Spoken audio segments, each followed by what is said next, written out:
Well, hello guys. Welcome to the Dundas Junction Model Railroad.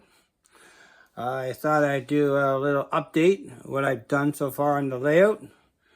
So I've been last week I've been working on my backdrop. So I have completed the painting portion for now.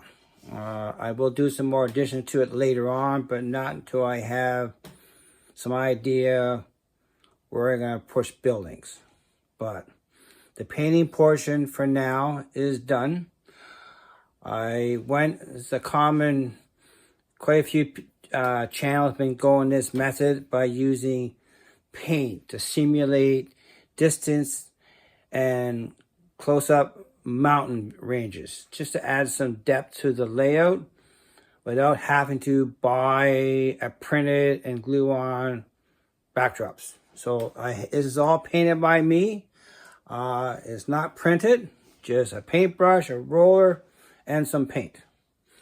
I will list in the end of the video, the colors that I use in case you want to know if you want to go to the store and buy them. You can do the same thing. But quite a few YouTubers now are doing their backdrops this method. So I am impressed with it anyhow. It's easy to do. Cheap dollar store roller and some brushes, and away you go. But I will turn this camera around and I'll give you a tour of the space that's done. I actually got some buildings in the layout too to show perspective how it's going to look out for the layout.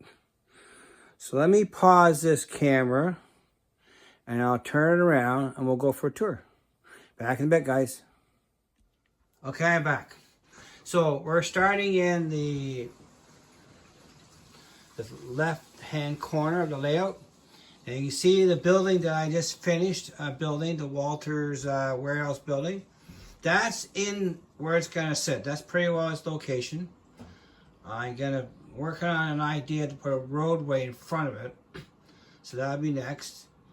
And the building that I cut in half, there's half A, and there's half B.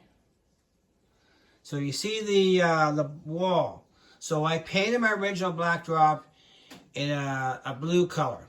Well, then I decided to paint the mountains. So the rear mountain range is in a lighter gray, and the closer mountain range is in a darker gray tone. It's actually more in the blue scale of things, but when you look at it, it looks gray. So let me rotate you around. So now we're coming to the left side of the layout. There's my corner. And we'll go for a little walkthrough. And it's just all random paint strokes. This is nothing. There's no plan. There is no set scale. I just try to judge it the best I can for the height of my backdrop, which is approximately 16 inches in height. So I want to make sure that I had an even proportion for the space. So it's just random. There's nothing particular, no design. I didn't draw it out. I just went with the flow. Wherever the brush went, and I tweaked the brush as necessary to make it look the way I thought it should look. So now I'm at the other end of the layout and coming into the alcove. If this driver doesn't jump on me. And over to here where the powerhouse is that I built a few years back. And we're coming over to the other corner where I have my computer set up most times. And you can see it's just random. It's nothing. I try to simulate trees at the top of the ridge line with the darker tone just by stippling the brush. Nothing fancy. Here's my microphone. So we come around the other end, and that's where it ends. That's the starting. That's where it stops, right there. That's it. Next step is the bridge. I'm gonna be once I start doing the bridge over here, I'll give you a tour of that.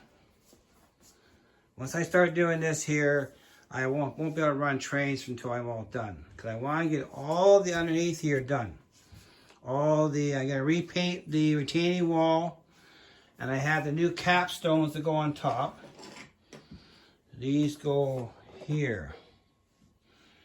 You see them there. There's this side here too. Shaky cam. So those capstones go there, and I'll paint them the same color as the wall, and get it all finished. And you can see over here the retaining wall. It doesn't get gyro here. That whole entire elevation section can be covered with that retaining wall pieces that Phil Train Store printed for me. And I cut this one off. I figured a way of cutting it off with a knife. And this capstone here goes on top. Just like that. And then I'll contour this corner and do some grass and ballast. So here's the color chips that I used. So they're Benjamin Moore paint. So the lighter gray is called San Antonio Blue, and the darker gray is called Zitch. Benjamin Moore number 1635 and Benjamin Moore 1634. That's the two colors that I use for the foreground of the wall. And that's it, guys. That's as far as I've got for the layout. I'm going to work on this corner right here. That's my project right here to get this finished off here. So we'll be working on that in the next 2 or 3 weeks.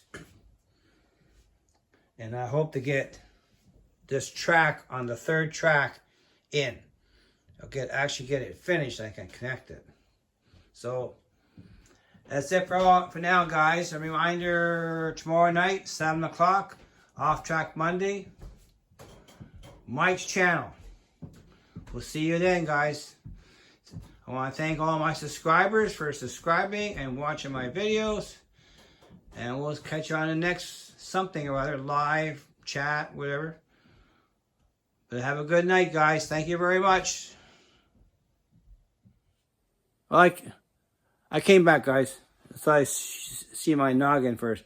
So yeah, so we'll see you tomorrow night, 7 o'clock, and I'll give another tour tomorrow if you want to see what I've done. But I'm impressed with what it turned out. It's exactly what I was looking for.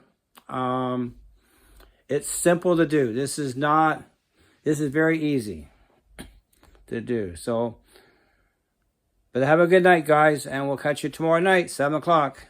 Bye for now.